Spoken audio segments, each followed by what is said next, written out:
Hi everyone, I'm Cheryl and welcome to the Sewing Room channel, and this is your tip of the week. This is a jelly roll, and I've shown you these before, but for those of you that are new to this channel, what it is strips that are cut 2.5 inches wide by about 42 inches long. There's usually 5 or 6 different patterns in here, and they're all coordinated colors together. So let's say you want to make a quilt, table runner, placemats, whatever you're working on, all the colors are coordinated together, so it takes all the guessing out. Plus, you don't have to take the time to cut all of those strips. Now, you also have leftover jelly roll strips. At least I do. I have a whole drawer full of them. I usually keep them together if it was from a particular project. All the colors are still coordinated. So supposing I have a smaller project, I can pull these out and they're still all together. Now, here are fat quarters. And these are usually 18 inches by 20 to 21 inches in size. Another thing about these is that all of the colors are coordinated. They will work really well together. And there again, it takes out the guessing. Then you have your prints. This has primarily yellow in every piece of fabric on here, or it has blue. So they all work together. So you can also cut these in to jelly roll size when you're working on a smaller project. And later in this tutorial, I'm going to demonstrate not just doing the 2.5 inch, but I'm going to show you how to kind of mix it up a little bit.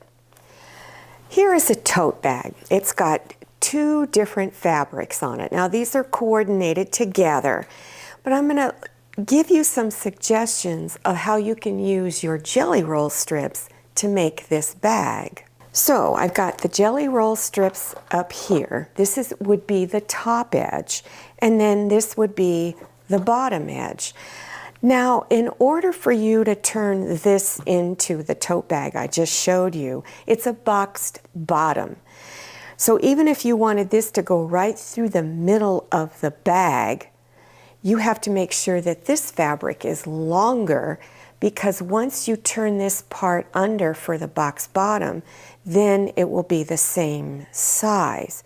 So to get this started, what you would do is first stitch all your jelly roll strips together, and you usually use a 1/4 inch seam. And then you would stitch it to the edge of your other fabric. So you make one for the back and one for the front.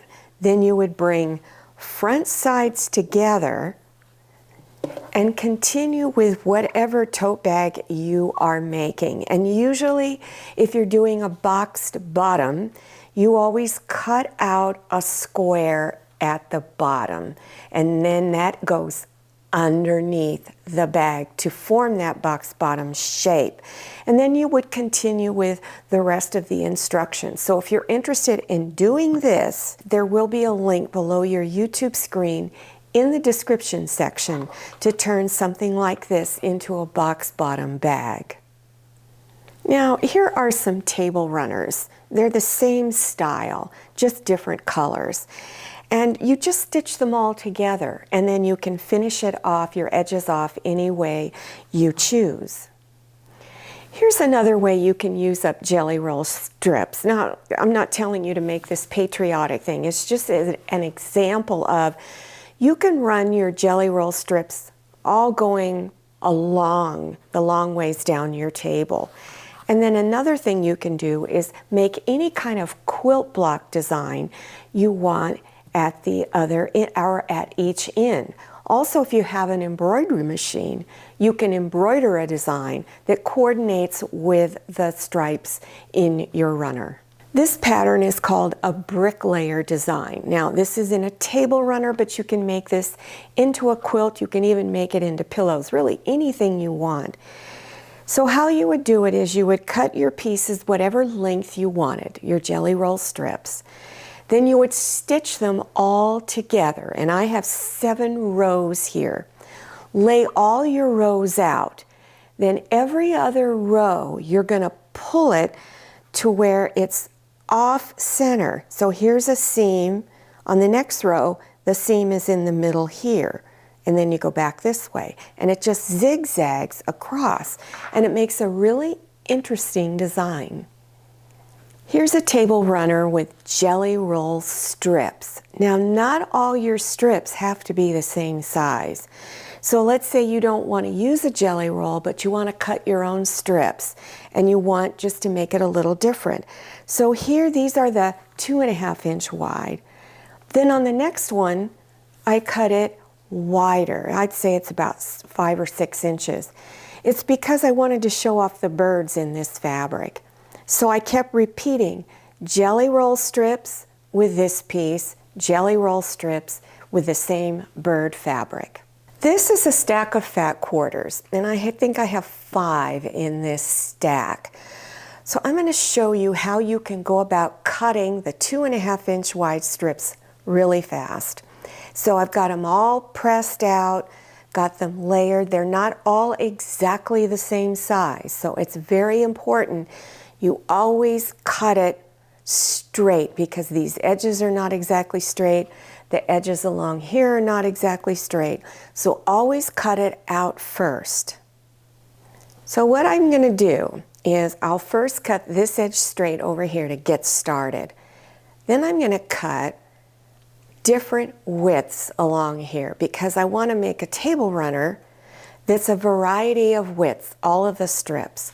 So I'm going to cut the first one 2.5 inches, the next one 3, then 3.5 inches, 4, and then 4.5. Now I've pulled this edge past a line on my cutting mat, and I really like using a cutting mat to do this because you can get better accuracy and it goes so much faster. So then take the edge of the ruler to line up on one of the lines you selected, and you want to make sure it's nice and straight. And you've got it all lined up, and then go ahead and cut the first edge straight. Now I'm going to move over 2.5 inches. And again, I'm double checking to make sure everything is straight. And then do a cut. Now my next one, I'm going to go over 3 inches. 1, 2, 3 inches. And again, double check.